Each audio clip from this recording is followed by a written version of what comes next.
and thanks for joining me for another Boots on the Ground life. Oh, yay, it's a little cooler today. A little cooler than I expected, so I'm a little chilly right now. Wasn't. Didn't pick the right clothing to wear today. So, I'll be a little chilly while I get going. But that's okay. Love it. Fall, fall, fall. Yay. But anyway, hopefully you guys are off to a good start with your days. I'm getting a little slower start. I don't know. I told you a few days ago I was slower getting going, and then joked about bringing my B game to my walk instead of in my A game. I think it's just a part of life. We can fight against it so much. We can try and rail against all the parts of us that make us human. The joys, the sorrows, the just blah days. Sometimes I don't even really know what brings them about. And it's not really a good or a bad day. It's just a day sometimes. And, I do want to always be grateful for the day that the Lord has made. But then I also know that God gave us this range of emotions, this range of feeling. And so often we try to stuff it down to, not deal with it well, because we really don't understand it ourselves. I was reading Proverbs 14, I think it is. Maybe it's verse 13, something like that. It was talking about how even in laughter there can be sorrow, and I'm not going to get it right now. I wish I would have looked at it again. The end of laughter is sorrow, and the end of mirth can be tears. And I was laughing about that because, especially as a woman, I think we deal with that a little bit more than guys do. But, sometimes you can be laughing so hard, and then all of a sudden you start crying. You don't really know what switched in there. What happened? And I've noticed that some with my daughter, we talk about that. And, why is that? And I think that's just because we're such complex people. Everything gets all wound up together in our bodies, our minds. We can't always neatly put things into packages and think that they'll stay there. They all overlap each other. I think we've talked about this a little bit before, but people like to talk about health, or exercising your body as being the epitome of good health. Eating well, doing all those things. And I know in more recent years, mental health has become more of something that people pay attention to. I don't know. I can't say if it's in a right way or a wrong way. But we've opened the door to those conversations more. I think a lot of workplaces have kind of gone with having mental health days or something like that. And I think those are fine and good. We need to be talking about our mental health and how things are going. And just being able to acknowledge, I don't really know what's going on right now. But it's kind of a off day. And that's okay. It is what it is. We're not supposed to be able to bring our A game to every day. It's not how we were created. Maybe for that first blissful 24 hours in the garden at the beginning, before sin came into the world, maybe, Adam and Eve for part of that time had that that feeling of being all in control of everything and being able to, well, maybe not really in control of everything. They knew who was in control in a way that is harder for us, removed from that perfect life to be able to live in. And so, how do we operate within this? And so some of the things that I have learned as I've gotten older, our bodies tell the tales of our stress, of our mental health. They're not always outside ones. A lot of times they're just internal things. I shared with you about my ulcers and stuff. That was my stress. It was my stress. Nobody would have known anything from the outside. I'd look like I was getting everything done, holding everything together. But man, oh man, did it hurt. And was miserable for a few years there. But that was all on the inside, and some people wear theirs on the outside. I think so much of overeating and, slovenliness in all kinds of ways is a sign of our mental health deterioration, of how we're not doing well, and how all those things just get confused inside our minds and our bodies. We can't compartmentalize them. We can't, put this little thing in this box and this one in this box over there and think that they don't communicate. And like I said, again, that's been something I've had to learn more with my health over the last 10 years or so. I went from everything with being diagnosed with asthma and then, saying, well, if you have that, then you need to take this pill. And if you take this pill, then you need to do that thing. And I'm like, heck no, I'm not putting all those things in my body. So, I had to go through a lot of learning on that. Another part of the learning for me has been, even before all of crazy 2020, but doctors don't know it all. And I grew up in a military family, so, I didn't grow up with a family doctor. I grew up going to whichever doctor was available. If it was more of a sick call, I'd get whoever I got then. I think they've changed it some since then, but, I rarely got I don't know if ever, but, I rarely got the same doctor twice. And, and so I just learned to kind of tell them what I had and take whatever they said and go with it. There wasn't, a lot of recourse if you didn't agree or didn't really understand. You just did what they said.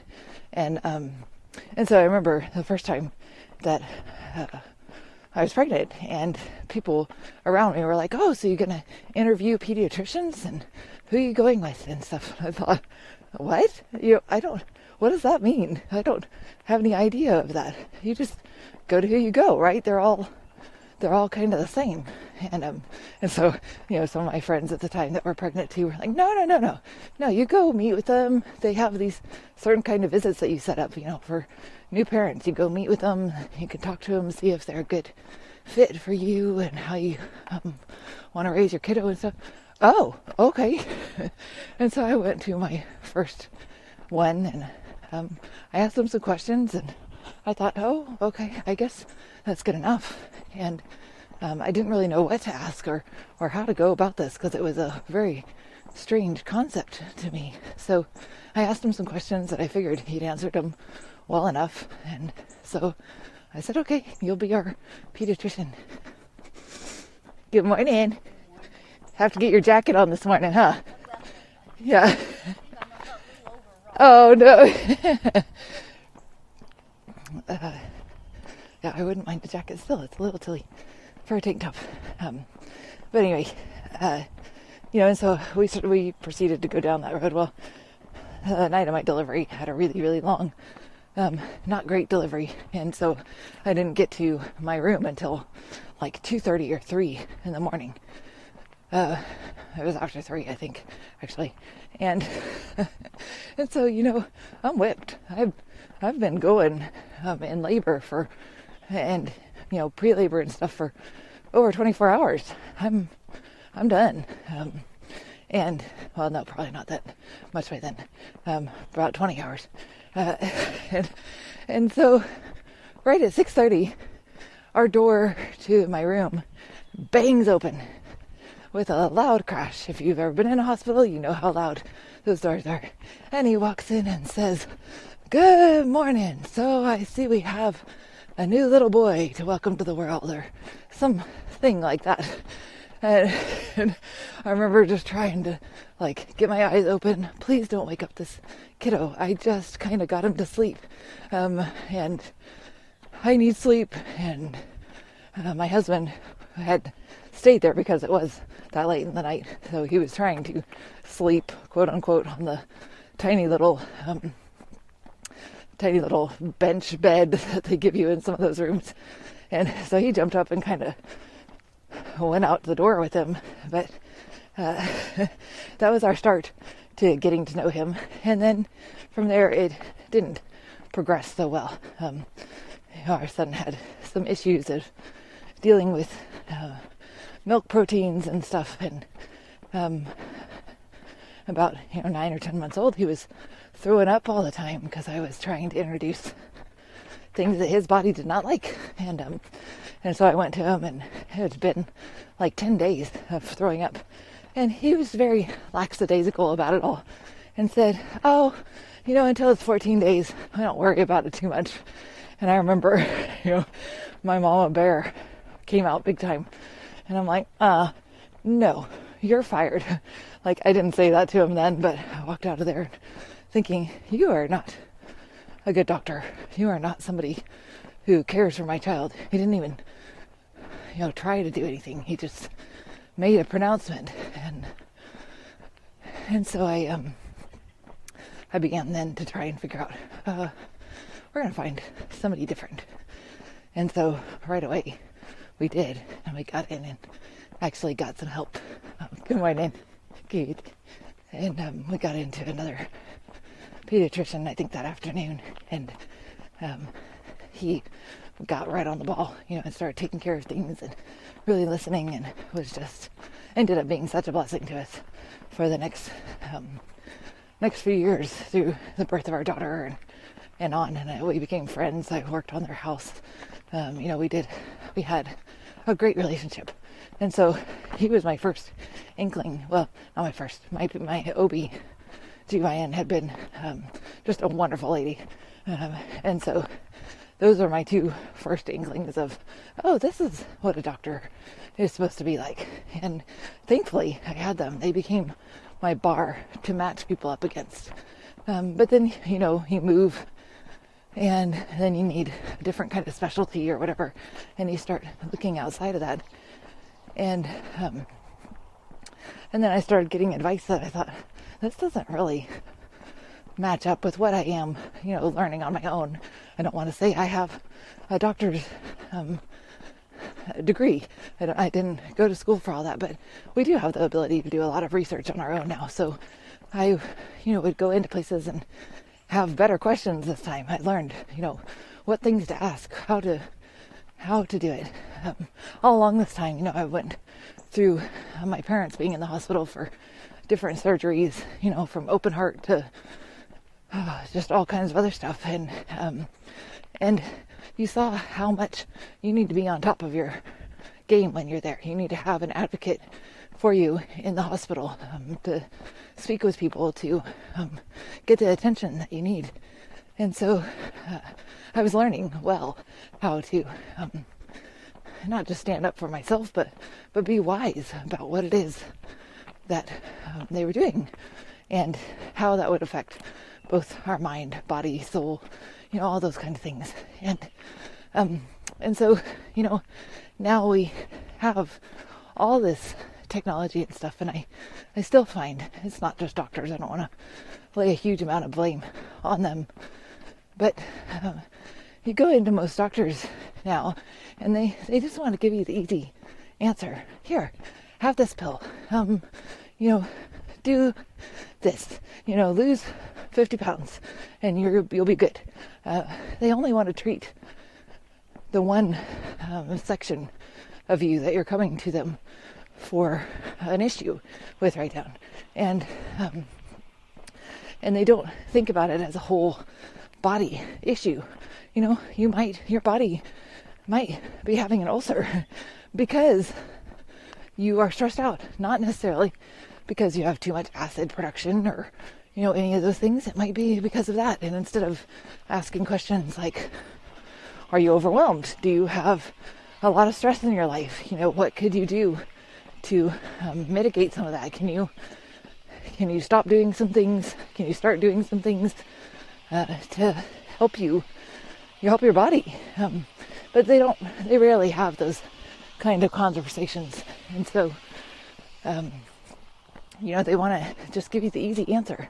And so many of us want the easy answer. It's much easier to think, if I just do this one thing, everything else will be better.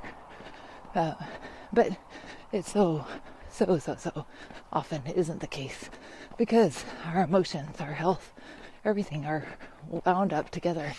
They're like a big tangle you have to start unraveling. I knit and crochet. It reminds me of those times when you pull out the yarn to start on a new project and it's just got all these snarls in it, and you have to sit there for a little while before you can start your project and find the ends, re-roll it, try and get out the knots, because once you start going, you don't want to have to stop every few minutes to figure out something. And so you sit there and you re-roll the ball from the beginning, or whatever the case is, but you try and get to the root of the problem, find all the knots, get them untangled, and that's what we need to require of ourselves and stuff when we're feeling depressed, when we're feeling blah, when we're just dealing with the overwhelm of life. We need to try to spend some time and unravel what all it is.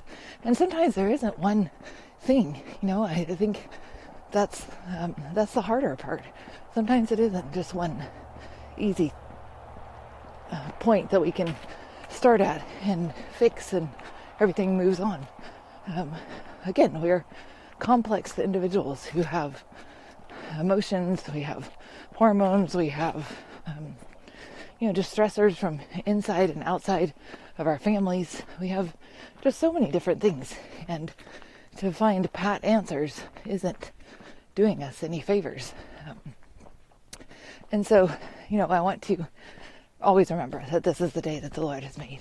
But if I'm having a cruddy day, then I need to spend some time figuring out what my hope is in.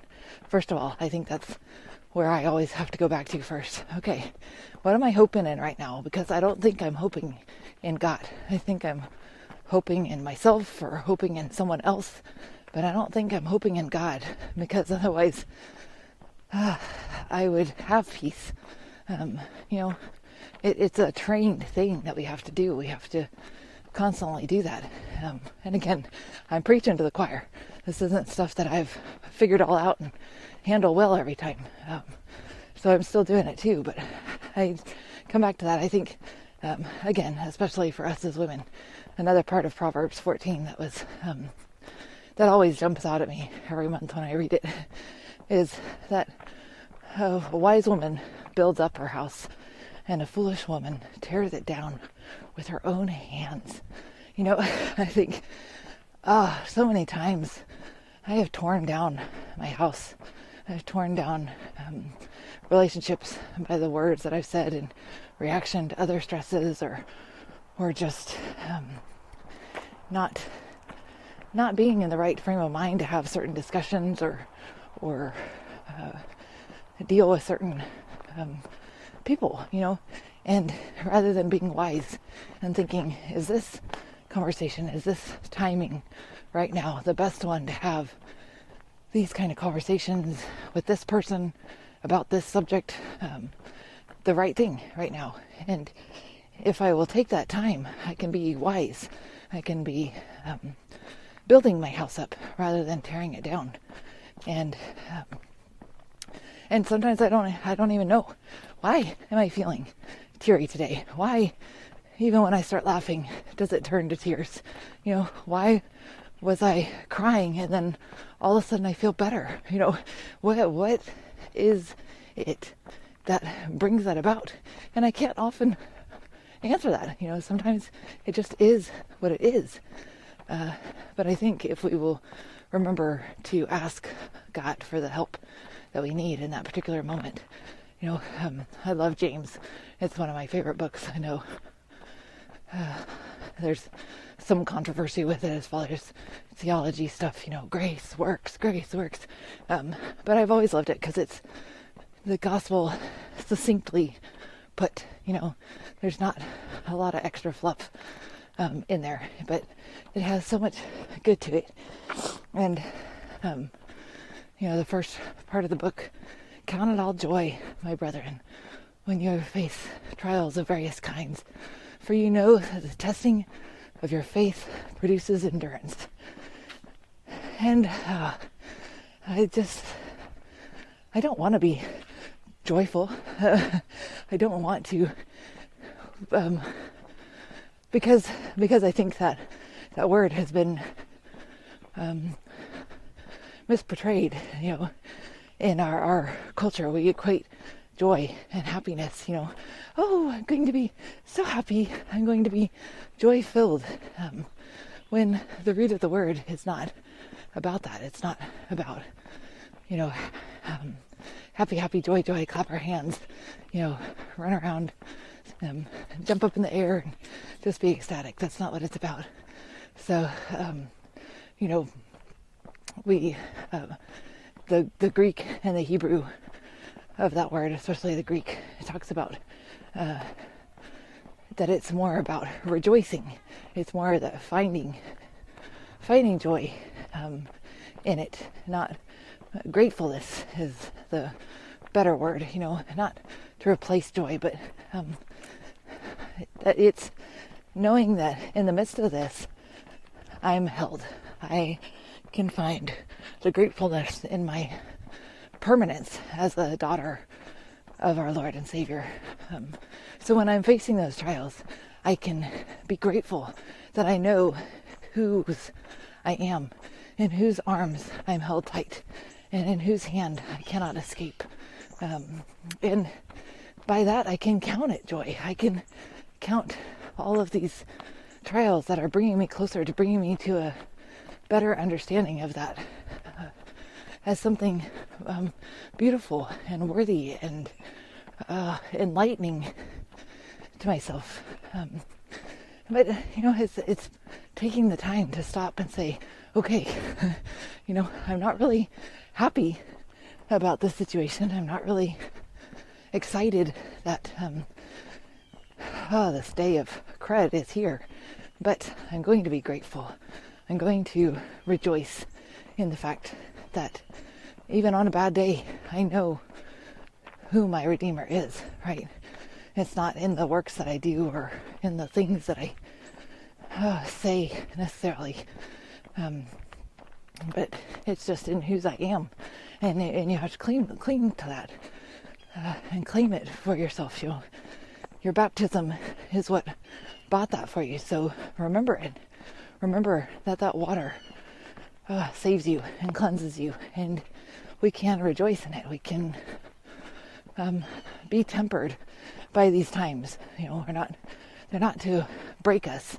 They're to make us stronger. And if we turn our eyes from the problems in front of us and from the people that are causing a lot of that stress for us, and turn it toward the one who gave his life for us, then you can handle going through that fire. We can, like the kids and I watched some of that Forged in Fire show for a little bit. And I love that image, because that's what I think of when I think of that verse and of these trying times. I think of these pieces of steel that were put into these hot forges. They're not meant to break them. They're meant to make them moldable and shapeable so that they can make them into something more valuable, more usable, more trustworthy, more valiant. I love that part of Proverbs 31 where it talks about being a valiant woman. And that's what I want to be. But how do I get there if my inner core is not honed and tempered and tried so that I can be the best Carolyn that I am able to be through his grace, but I can't do that by sitting in lukewarm water. I can't do that by sitting over there by the cold oven. I have to be tried. I have to be purified 7 times. I love that imagery. It's not just once. 7 is the number of perfection. So I have to be purified until I'm perfect. And all of those times that I'm going through, they're purification for me. They're purification for my soul, my trust, in whom I trust. And so, I'm trying to apply that to those days when I don't feel awesome, not just physically, but emotionally. Okay, what are you improving in me this time? I don't have joy, jump up and down, happiness for it, but I can have great fullness and be content to know that you don't leave me in these places. You walk with me through them. You bring me out the other side, right? You don't leave that metal sitting in the forge forever. You leave it in there for a certain amount of time and you bring it out and you mold it and shape it. It might have to go back in, but at some point it's done. That trial, that forging is over, and then you can rest in your new shape.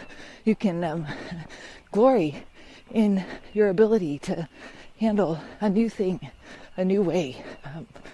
You aren't what you were before, and so I love that imagery. I love being able to try and remind myself of that on my days when I'm feeling bleh, and don't really like.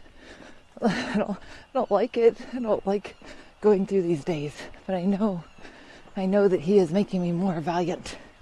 He is making me better able to face the tasks that will come at me later on down the road. And I want that. I want to be able to do that well. I want to acknowledge that he gives me the ability to do these things. It's not my own thing. How many people would walk willingly into a fire? Are they going to? No, not many. Maybe to save your child or to save somebody else. The Bible talks about that. Maybe for a good man, somebody would be willing to die, but not most of the time. But our Savior is so awesome that he did. He stepped in and was willing to do those things, to die for us. Not just an easy death, but an absolutely horrible one. And so, I know that of my own accord, I wouldn't step in to be tempered. I wouldn't say, okay, God, I'm ready for a test now. I got it. I'm ready to walk through the valley of the shadow of death. I'm ready to, we're reading Pilgrim's Progress, and there's so much good stuff in there. Just so much good. But, we don't willingly want to go down into the valleys. But we have to, and he leads us there. This is the path of salvation. It leads you to trusting in me more and more, to depending on the tools and the gifts that I have given you, and not that you yourselves should boast, but that we can claim Christ as our victor, as our head. It's not because we can do anything so well. And so those days when you're dealing with depression, when you're dealing with emotions that change from laughter to tears, when you're trying to just keep your head above water and not even really know what's pulling you down. Just see that fire and know that you are being remade, you are being honed, you are being perfected into another beautiful shape that will be able to fight the next battles that come down the road easier. You will be able to not have to necessarily go through the fire the same way again. Hopefully, I don't like to relearn lessons, so I'm trying to be better about learning lessons the first time, but that doesn't always work. So sometimes you find yourself in the middle of a trial that you thought, I thought I'd been through this before, but obviously I didn't conquer it last time. Obviously I didn't get honed to the shape that I need to be, because here I am again. So help me, Lord, help me to learn the lessons that you have for me this time well, so that maybe I don't have to go through that fire again, that valley. But it all starts with the armor that God has given to us. We need to be diligent to put those on. If you're having a cruddy day, stop, read a passage of the Bible, find whatever it is that gives your heart some peace. The Psalms are always good. They have the heart cries, they have the joyfulness, they have the gratefulness, they have the sorrow that we can walk through with David and the sons of Korah and Asaph and Solomon and Moses. These people who walked before us and were high and low. We can cling to their words and we can open that, and then as we're doing that, just say, God, I don't got it right now. I don't have it, so you have to give it to me. I don't have the ability to keep my head up. I don't have the strength to do the tasks in front of me, but you do. You promised to give it to me if I ask, so I'm asking. But if we will just, continue to do that through those times, we'll find that they become easier. Not easy, easier. There's a good use of that ER word, right? Not in competition, but he takes some of our burden off our back, and he walks with us. He holds us up, and he doesn't leave us in the bog of destruction and despair. He carries us across it. He gives us a way to get across. And so, I don't know what kind of day you're having. If you're having a good day, rejoice in that. Hopefully your mirth stays mirthy. But if you're having a cruddy day, just remember that our bodies weren't meant to be single dimension. We are all encompassing. So if you're feeling not great, if your body's not feeling tip-top shape, and your emotions are following it down the road, just remember that's okay. Give yourself some grace. Cling to the thing that will provide a life raft for you. But don't berate yourself. Walk through that and know that you are being made into something more beautiful, more strong, more valiant, and trust in that. So, hopefully there's something good in there. I was definitely bringing my C game to my walk this morning. I was not wanting to get out and get it at all. But I'm thankful that I did. So, like I've talked to you guys about before, sometimes you just have to get out and do it. Just do the thing that you have in front of you. And a lot of times the problems can correct themselves, if you just start. So I'm trying to do the same thing. Get out. If I didn't want to keep going after 10 minutes, I was going to stop. But I made it, and I will keep going till the end of my walk, which will be longer than the end of our talk. So anyway, you guys, I hope that you have a wonderful day. Oh, it's so beautiful now. It's warming up. Perfect temperature. Maybe we're supposed to get some rain this weekend. But the chances of it keep going down. So we might have to get out and water everything again. So we'll see about that later.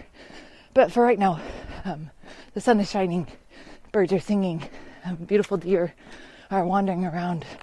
My family is all healthy. We're together. We have food on our table. We have a roof over our head. And that gratefulness can give me the joy to trust in my Heavenly Father, though my emotions and my body might not feel that right now. My soul and my spirit can, and they can pull along the rest of me. So you guys, go have a great day. Count it all joy. Be grateful.